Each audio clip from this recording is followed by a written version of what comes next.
If you've kept your eye on the right-wing opinion piece blogosphere, there has been a lot written, not just, well, recently, but really over the past couple of years, and they can only really be summed up as Brexit's not working, or it's not going the way we want, or something, something, something, Brexit isn't working.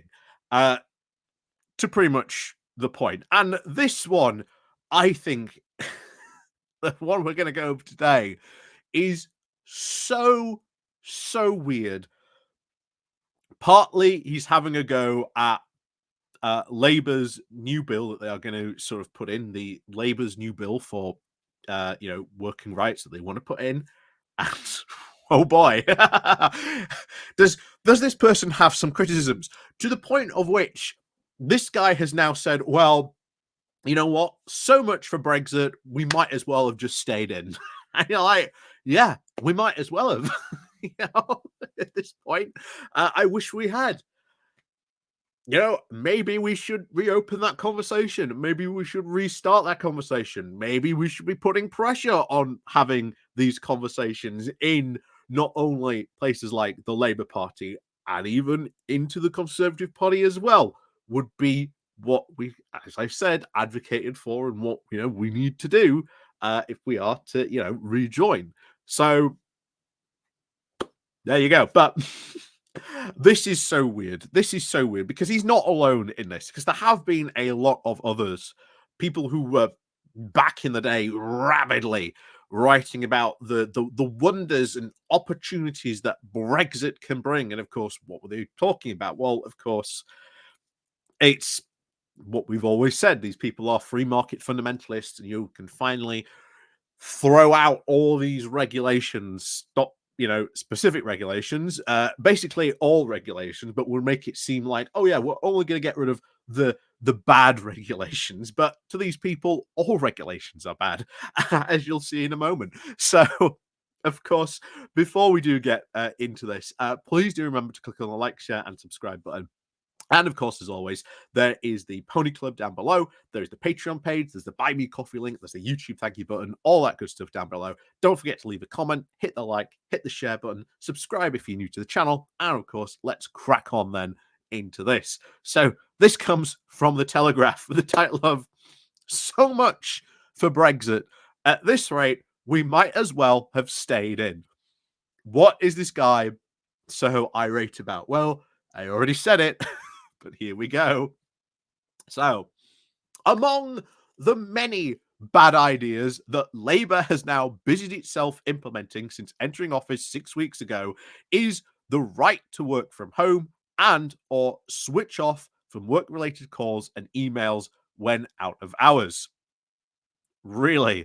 This guy is getting annoyed at right to work from home and right to switch off rules. Bear in mind, this is what he is annoyed about. That Labour, under the New Deal for working people, that this is one of the things that Labour wants to bring in. We've seen that since the pandemic. A lot of people being able to work from home like never before. I think I've said this before in marketing. If you could work from home like one day a month, it was like the gold standard. Oh my word, you've got an absolute wonderful solid gold benefit. Now, most marketing firms and companies really don't care. Oh, want to go work from home? Sure, have at it. Crack on. what a difference a few years make. Wind back the clock 10 years to like 2014. What a difference that makes. What a difference, especially if you know anyone who works in marketing or anything like that. They will tell you exactly the same now. But let's crack on with this. So nobody can say that they weren't warned and that this is what the new government would do. Labour's New Deal for working people was in the manifesto for all to see, even if they seemed naive to believe the party would in practice be persuaded against anything quite so stupid. Really? The right to work from home and right to switch off. stupid ideas, apparently. No. Again, right to switch off in particular, I think is so important because there are a lot of horror stories out there of people who have been fired, treated badly at work, um, being put up on warnings, etc., because they either did not take a call out of hours or did not respond to an email that was out of hours. All those horror stories are out there online for people to see and read and hear about. And yet, oh, that's just a really stupid idea from this guy. I think this is going to be very, very good. And then I like this. Voters and, of course, lobby groups are already starting to think that Rishi Sunak's ill-fated government didn't look so bad after all, compared what we have today. It's too little, too late now.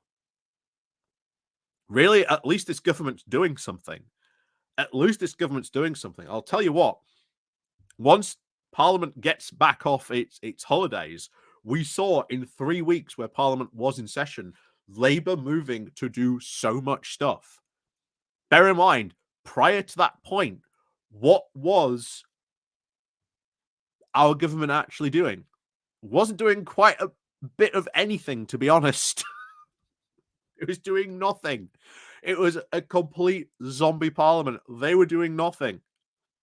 They had been so ineffectual that they could not even, carry out basic forms of government. And yet, after this break, you are once again going to see Labour come back in, hit the ground running, and it's going to be bill, bill, bill, bill, bill.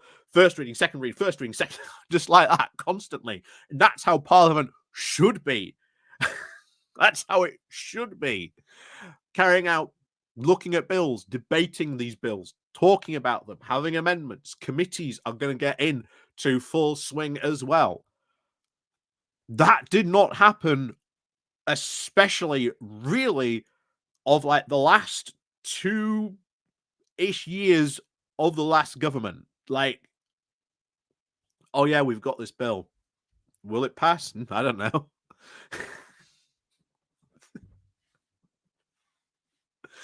Anyway. Anyway, all the same, it was reasonable to assume that the right to switch off would at least have been subject to some kind of consultation before implementation, so as to ascertain the various pros and cons. No such luck. Oh my word. Right turn off. I will tell you now, right to turn off has been talked about really for at least, I would say, at least a decade. At least a decade. Really, especially for certainly the past couple of years, right to turn off has been incredibly pushed by a lot of different unions and a lot of other good working places already have that in their contracts. In fact, here's a fun fact for you.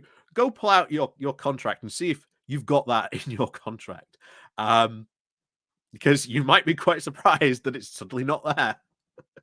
But then, yeah, of course, depends on your working environment, etc. So, yeah, kind of interesting, but yeah, go have a look at that. But anyway. So the right to switch off is, of course, a raft of now Labour policies that intends to now implement in the first 100 days, and there appears to be nothing anyone can do about it. Well, that's what happens when you get a majority. If there was ever a, quote, Mingvar strategy so as not to frighten the horse in the run-up to the election, it now lies shattered on the floor. Well, as you said, it was all on display. It was all in the manifesto. None of it should be surprising. It should not be shattering the Ming vase, on the floor, because it was in the manifesto. Labour talked about this. Angela Rayner talked about this on the campaign trail non-stop. How is this a surprise? Anyway, but what really, of course, sticks in the craw is this government's now attempt to pass off the working place measures as part of plans for addressing the UK's shamefully poor productivity record. Um, so this quote here, don't know if they attribute it to anyone. It is now a culture of presentism that can be very damaging to productivity. A number 10 spokesperson insisted this week, as if absurdly, that the right to be absent might actually increase a nation's output. It's not about absenteeism. They're talking about presenteeism, that you have to be there at your desk in the office 100% of the time, even when you are out of office or you are out of work, that technically you have to be sort of still there in mind and body, that you cannot turn off. So it has nothing to do with the right of being absent. That is a very, very poor spin on this. So everyone knows the old truism that a happy and contented workforce makes for a more productive one. And it is also the case that today's always on work culture is a comparatively new thing. But you say this that, again, this always on work culture. This has been around for quite some time. Um, the right to turn off is part of this always on. It should be the answer to this always on work culture because it is not a good thing. It is not a good thing to do. I know a few companies, shall we say, in shall we say just north of me, where they are always on. They are always on all the time. There is no, once you're out of office, if you're at home, it might be the weekend, etc. You have to be always on. That is not a good thing. It is not a good thing for someone's mental health. It is not a good thing for their health in general. Hence why right to turn off should be a thing because Ken helps people turn off, helps have a more happy workforce, which, according to you, a happy workforce and content workforce makes for a more productive one. So before the advent, of course, of the mobile phone, email, and other forms of digital messaging, workers tended to be unavailable to their employers from the moment that they knocked off of work until they went back into work the following day. The employees' leisure time could not be so easily interrupted. So you don't think maybe we should keep up with these practices and make sure that we do have new laws, rules, and legislations in that, or um, but anyway, you also could turn back you cannot, of course, turn back the clock on modernity, and even provided today's always on work ethic is now operated sensitively and due with regard for workload, I cannot for the life of me see why there is anything wrong with it. Because companies will always take the piss. There are bad actors out there. There are bad companies out there. There are bad business out there that do exploit this, that do, do this quite wrongly, and it does affect their employees. We should be bringing legislation, workers' rights to represent what the current working is for the UK. If you do not, then you're left with workers' rights that do not reflect the current working patterns, the working style of the rest of the UK. So he continues. In any case, it's of course up to be the individual company to decide what works best for them and their employees. Again, what if, as I said, there are bad actors out there, there are bad companies. Should we not care about them? You know, but not to, of course, the government with its now overly simplistic, one size fits all approach to almost any complaint. It's not a complaint. It's basically saying, hey, there is a time when you are working, and outside that time, you should not have to work. You should not be forced to answer phones, emails, etc. You have a right to turn off. And I think that is incredibly good for workers. It would, for instance, of course, be hard to imagine a newspaper such as this one now functioning at all if there were a universal right to be switched off and posed on it. Um, no, there absolutely would.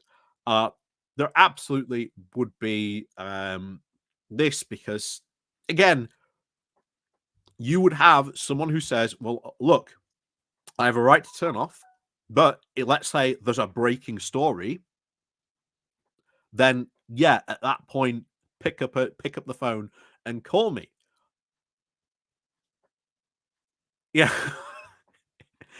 Trust me, it's not going to do that. It's not going to be like this guy's fine. Well, this just means this online newspaper cannot function. No, newspapers and etc. and their staff will come to an agreement, as they always have done, that if there is a sudden breaking story and there is no one on desk, although these days I'd hard to imagine there not being anyone on desk to sort of write stuff again, with the nature of news, etc. But there you go. So, of course, he continues, a disastrous pileup occurs in the M25, but the news of it would have to now wait for another day for fear of being hauled before an employment tribunal for infringing the responsible reporters' leisure time. Again, that won't happen because you would have reporters who would probably be on call for stuff like that to happen. And I think once again, he's making a mountain out of a molehill. He knows this. He's just trying to scare people into this. But of course, it's not just the 24-hour news agenda that would be rendered inoperable. No, it would still function pretty fine. Um, Virtually now, every business I can think of with deadlines approaching and important clients demanding attention requires flexibility from its workforce to function effectively. Firms that say no can do because workers are on their break would soon find themselves out of business.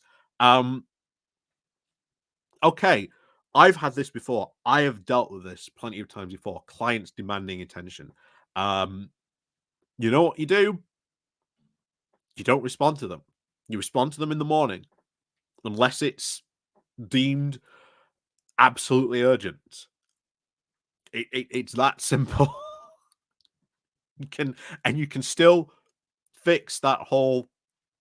I don't have to do anything about this. Heck, unless it is incredibly urgent, I think that client would understand.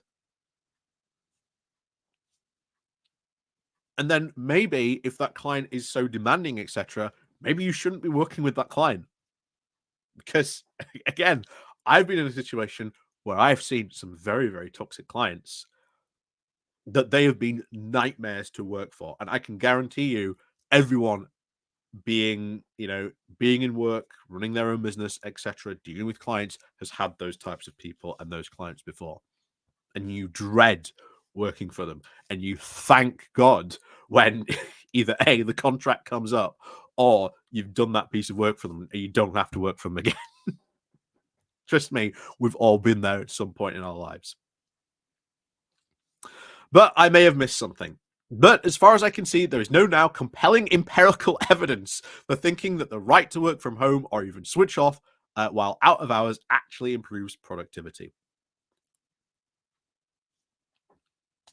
So if it doesn't improve productivity, so what? But what if it improves a worker's quality of life? What if it improves a work? What if it massively reduces a worker's stress? Um, is that not something we should be striving for as well? Again, it's all about here the business, um, and at the expense of the worker. This is what he's really writing for. This is not to argue that there is now such cases. Even a number of now well-published examples, companies have managed to move to a 4-day work week without unduly harming output or even company pay. Shock horror! Moving to a 4-day work week. Again, this guy would be aghast to be at a 4-day work week, but it is true. There are a number of good examples out there of companies that have done that or have done experiments that have said, oh, actually, this is quite good.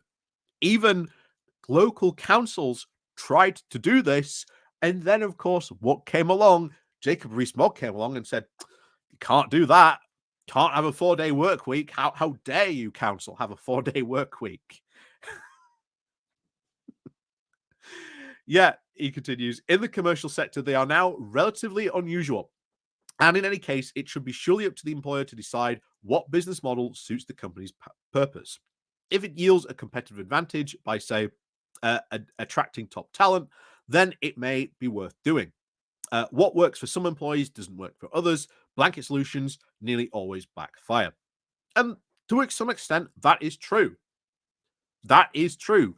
But this right, giving this to workers, I think is fine because you can speak with your boss. Again, go back to his reporter thing.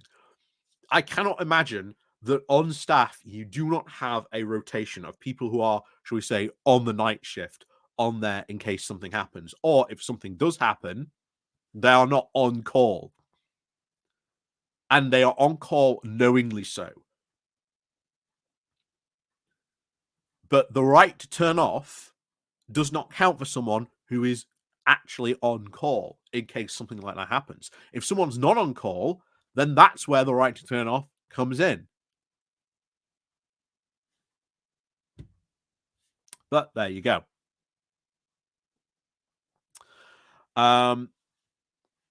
So, to grant such working practices as a right moresoever establishes a form of employment apartheid between jobs where they they are just about manageable and those where working places presenteeism is an absolute necessary, such as mass manufacturing, distribution, and construction.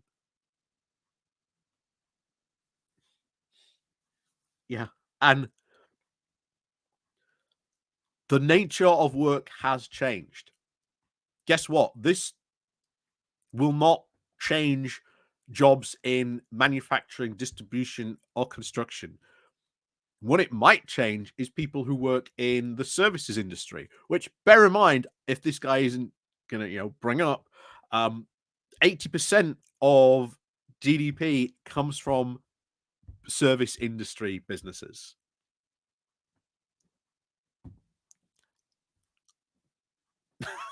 You know, uh, I I'd be a bit worried by a construction company who said, "Oh yeah, don't worry, my builders have the right to work from home."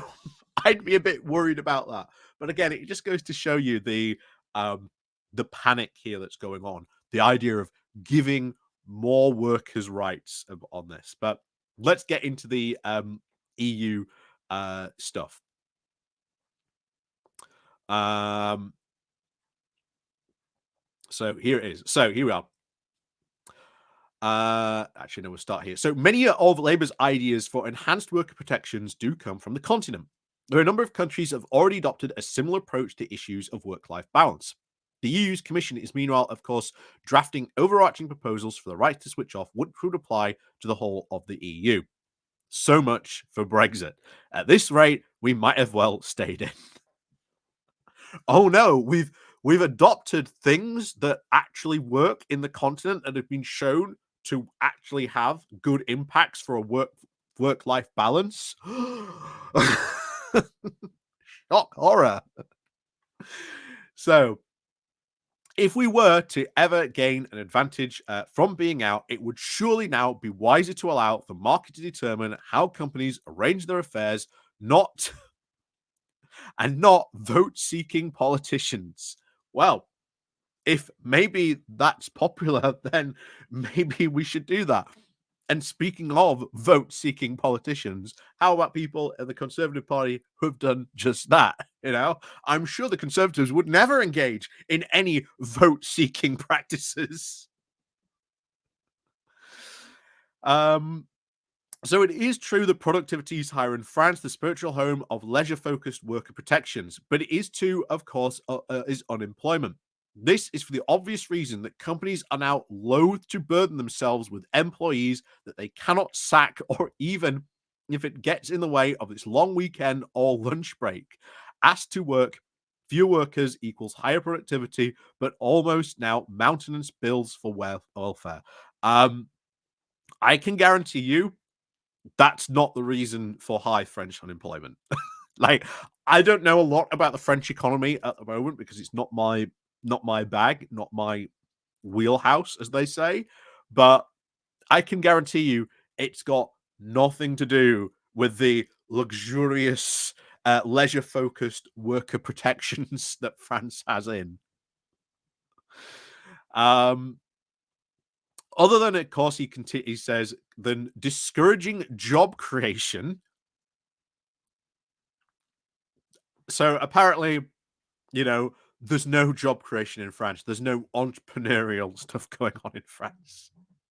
Um, it is hard to think of any reason that productivity rise would become because of labor's workers' rights revolution. What if it does? What if, as you have already said in your article, my friend, that happy and content workers increase productivity? What if these rights increase productivity? This guy will never admit he was wrong, but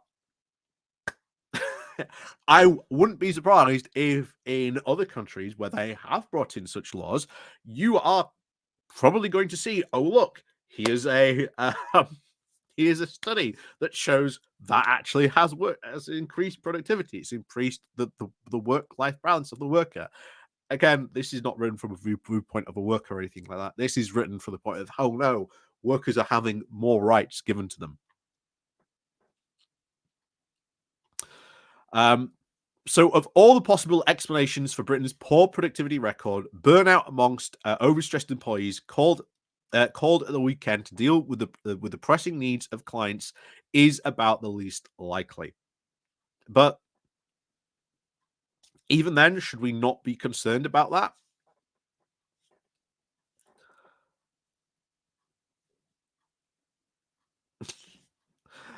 But anyway, those who, of course, now stuck to home working since the pandemic tend inevitably to answer asked when it comes at that is now immensely improved their productivity, citing time saved on commuting, better work-life balance, fewer distractions, and now less time wasted on office politics. And yet, it is on this implausible claim that the entire policy is justified. So essentially, anyone who says that they were working from home, that has improved their productivity, time, work-life balance, etc., they're just lying. If it were true, you would have expected growth of home and hybrid working to show up in the national productivity data. Sadly, it has not. That is because, guess what? Companies have forced their employees back into the office en masse. Very, very much so. Other companies have either kept home or even hybrid working. And from what we can actually see, it's actually working out quite well. These companies still doing quite well, but it hasn't lowered productivity, but it has increased the work-life balance of many of these people. And that is good. I would say that is something good. That is something we should celebrate. But of course, not from this guy. Um, But there has been now little or no recording improvement or even output per worker since working from home became a thing. Never mind that it is now laid waste to many town centres and rendered large parts of the railways largely redundant, denied many younger workers the training that they would normally get from presenteeism. Um, they are probably being trained in other ways. They are probably being trained in other ways. They would still have to go to the office. They would still have to be present, of course, to get some of that training as well. I doubt it's denied many of the younger workers. Getting people off the railways, reducing traffic, bear in mind, hasn't been a thing. You look at railway passenger numbers since the pandemic, we are now back to pre-pandemic levels of, railway passengers, because I could not think of a worse place either during the pandemic or post the pandemic, where we still had, cases of COVID, to be on a small tube packed in with a load of people. I wonder why many people after the pandemic avoided those types of environments. Not hard to work out. And of course, you then have laid waste to many town centres. Hasn't really. This is again a excuse that many of these right wing free market fundamentalists turned out during the pandemic. Oh my god, you've destroyed the town centre. You've destroyed the lunchtime economy, as it was called. Um, yeah, no, I don't think any of that is true. None of that is true at all. Um, that was exactly the same thing Rees Morgan, etc., was saying. But there you have it. How dare Labour bring in continental working practices? How dare they? What is this? Will no one think of the business? And bear in mind, I have said before, you can still be on the left and be pro workers' rights, as I am, and of course be pro business as well. Because the government can do a lot to help businesses, help them set up, help them start up, help them be in a good sort of environment for businesses to thrive, but also be very pro workers' rights. I am all for these new rights because it is a well past time we had these things, because the nature of work itself has now fundamentally changed, and we need to keep pace. This is a big thing with all regulations. You look at digital regulations.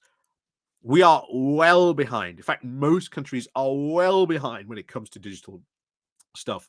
You look at all the social media stuff. Companies are still, and many countries are well behind when it comes to actual regulation, what social media has done. Still, in some cases, trying to catch up. But the problem is, when they catch up, social media is already ahead. So we need to be more forward thinking sometimes when it comes to these, digital social media regulations. AI. There's already a conversation about we need to be looking at AI not as it just is now, but what it could be like in the future, and regulating for that possibility. Yeah, but this is the type of stuff that this guy and all the Brexiteers pushed for. They pushed for zero to no regulation. They wanted no regulation. They did not want any type. They still want to get rid of regulation. And you'll notice this because whenever they talk about regulation, they don't mention specific regulation because they don't want to talk about what regulations they actually want to get rid of. Sometimes they will, and they'll talk about, of course, the classic examples, of course, Boris Johnson, the bendy banana. Look at all this ridiculous regulation coming from the EU about bendy bananas, while not mentioning the whole raft of other things that came in behind it, of workers' safety, protections, all kinds of other things that came in, which are necessary in modern society.